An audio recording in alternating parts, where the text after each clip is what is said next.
What's up, guys? So there are 4 Age of Revelation tie-in issues that come out on Wednesday, October 15th. I got a chance to read them all over the weekend and just wanted to tell you a little bit about them. The first one is Iron and Frost #1. This is written by Kevin Scott and the art is by Rureri Coleman. Most of this issue takes place 6 years before the present day of the Age of Revelation and shows us how we get to where the rest of the series will take place. We see Iron Man, War Machine, Emma Frost, and Firestar taking on some of Revelation's seraphims and trying to prevent them from stealing a young mutant girl for the purpose of making her another seraphim. Without giving away too much spoilery detail, Emma gets hurt and has to turn into her diamond form to stay alive, but then she gets trapped underground and is down there for what sounds like a long time, though we don't exactly know how long. She eventually digs herself out and spends years trying to find any remaining X-Men, which she doesn't, but she eventually does find someone else, which will take us into what this miniseries will really be about. I liked this issue pretty well. I liked Tony and Emma together and was excited to get more of that in here. I think I'll probably like issues 2 and 3 a little bit better because that's the actual story that I'm interested in,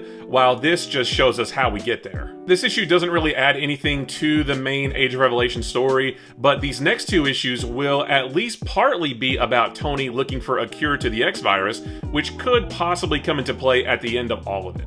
Next up is Sinister's 6 #1. This is written by David Marquez and the art is by Rafael Herrero. About half of this issue is a nice action sequence of Havoc, Domino, Omega Red, Lady Phantom X, and a mutated Black Cat hunting Misty Knight and Colleen Wing through a forest to use them as bait to capture Venom, who they got word was also in the area. It's not a spoiler to tell you that they do indeed capture Venom and take him back to their headquarters in the Appalachian Mountains called the Vale Sinister, where a bunch of mutants are residing under the watchful eye of Mr. Sinister. Just like Tony Stark is doing in Iron and Frost, Mr. Sinister is also looking for a cure to the X-Virus, or maybe not, because he refers to it as learning how to control the X-Virus, so maybe he has something more sinister in mind.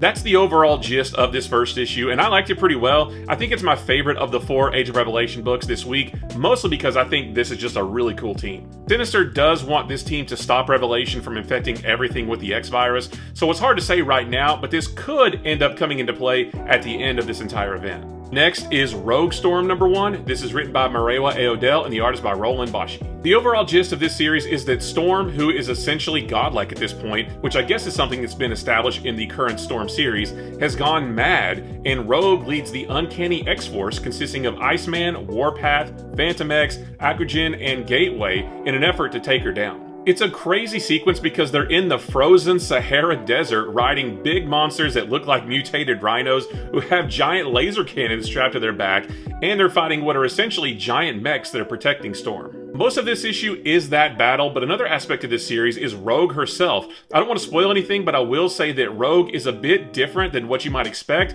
I'm not really sure why they did what they did, but I look forward to learning more about it. I thought this issue was okay, but it's not my favorite of the tie-ins that we've had so far, and this doesn't seem to have anything to do with the main Age of Revelation story, so if you're only wanting to read the core books, then you should be okay without this one. And last is Unbreakable X-Men #1. This is written by Gail Simone and the art is by Lucas Wernick. This issue is a little bit strange because on the second page of this issue, Galactus shows up outside of Haven House looking for a new Herald, but it's never really explained why he shows up there. Rogue, Gambit, Ransom, Temper, Dome, Spider-Girl, and Sentinel Boy try to stop him. I won't tell you if they're successful or not, but that battle does have a very interesting outcome. And then from there, guys, I'll be honest, I didn't understand any of this book. This issue uses characters and concepts from the current Uncanny X-Men run, which I haven't read in months, and I didn't know what was going on. All I can tell you is that this doesn't add anything to the main Age of Revelation story, and that the artwork is really, really good, but outside of that, I don't have much else to say about it.